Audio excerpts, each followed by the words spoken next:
What is going on, guys? Welcome to another bread and butter review, where we'll be taking a look at the latest entry in the Marvel vs. Capcom series. It's impossible to talk about this game without bringing up all of the negatives people have repeatedly pointed out, those mainly being aesthetics and roster. The game isn't pretty, let's just get that out of the way. Half of the models are really subpar, especially the faces. Presentation is also quite weak, which does not help. I don't really like the UI, and the art style is quite bland, which is quite a shame considering the amazing style that Ultimate Marvel vs. Capcom 3 had.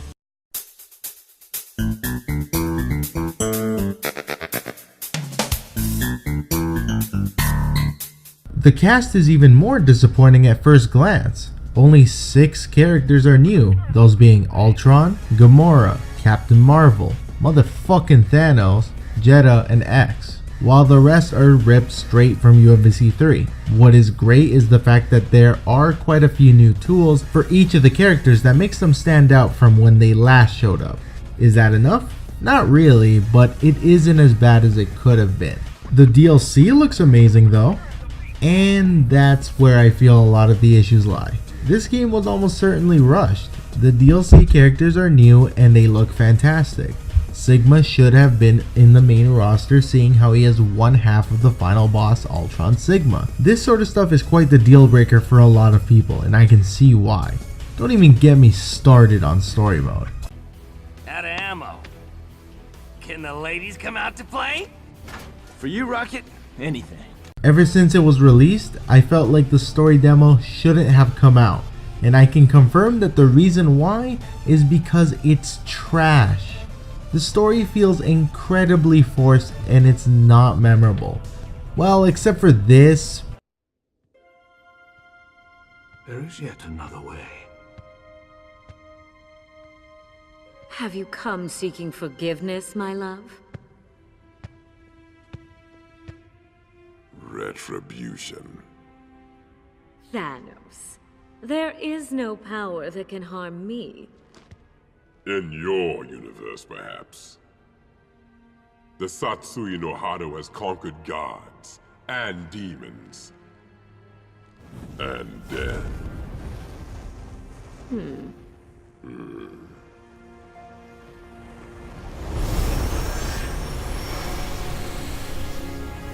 shall see. There, saved you 4 hours. Other modes include a serviceable arcade mode, tutorial mode, training mode, and the return of mission mode from UMVC 3, where you have 10 combo challenges to complete for each character. While these combos aren't the most viable or optimal, they can give you a rough idea of what works and what you could potentially be doing. It's at this point that you could assume that I don't really like the game, and that wouldn't be further from the truth.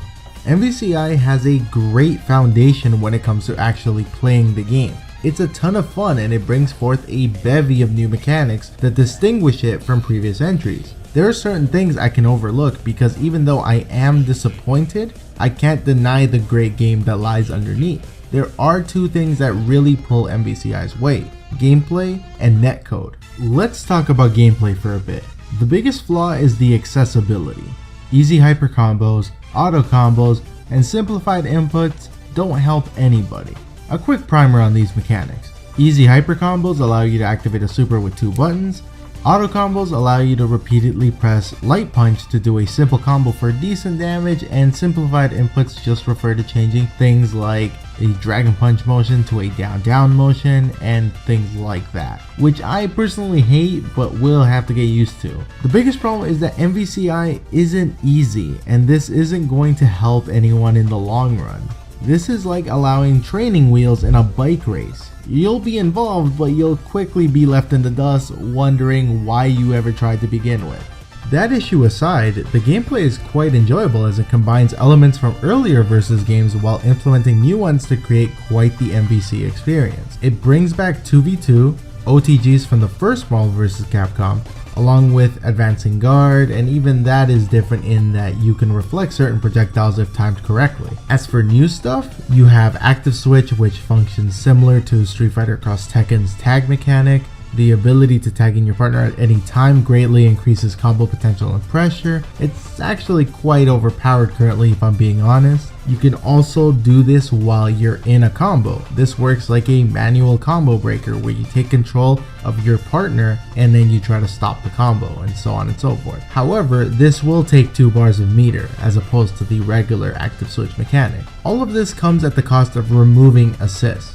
This caused quite the controversy at first, but it works wonders. The closest thing to a third character this game has are the Infinity Stones. They're varied, useful, and quite fun to play around with. You have 6 stones: Mind, Power, Soul, Reality, Time, and Space. Each stone has an Infinity Surge, which is a quick ability with infinite uses, and an Infinity Storm, an X-Factor-esque mode that you can activate once you get the stone's meter past a certain point. Besides Mind, none of them feel really useless. The last thing to mention is the controls. The closest setup I can think of is Marvel 2's 4 attack button layout. Here you have Light Punch, Light Kick, Heavy Punch, Heavy Kick. It works well, but it may take some getting used to if you were primarily a Marvel 3 player. Last but not least, the netcode. I have had choppy matches, but nothing so far has been unplayable. This is a huge step up from Marvel 3, and that game's atrocious online. I can actually have fun playing this game against multiple people across the country, as opposed to not being able to play comfortably with someone who lives 30 minutes away. First to 2 and Repeat Search are fantastic quality of life changes as well. Even though Capcom continues to stumble with their ineptitude, they can still make some good decisions. For as much as I love the game, I can't wholeheartedly recommend it to everybody. If you're a big fan of the series, and the negatives I mentioned are things you can live with, then by all means grab a copy.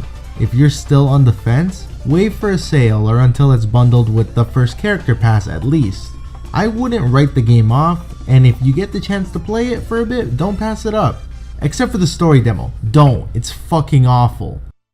This is a high tier game in a low tier shell, so naturally this is a mid tier game considering the whole package. But remember, tiers are never definitive. Wrong series, but you can watch where that tagline is from here. Also, the Spidey stuff I uploaded a while back, here. I'll probably be doing a tier list on the characters I want back in Infinite, but for now, stay godlike fighting game fans. I'll see you next time.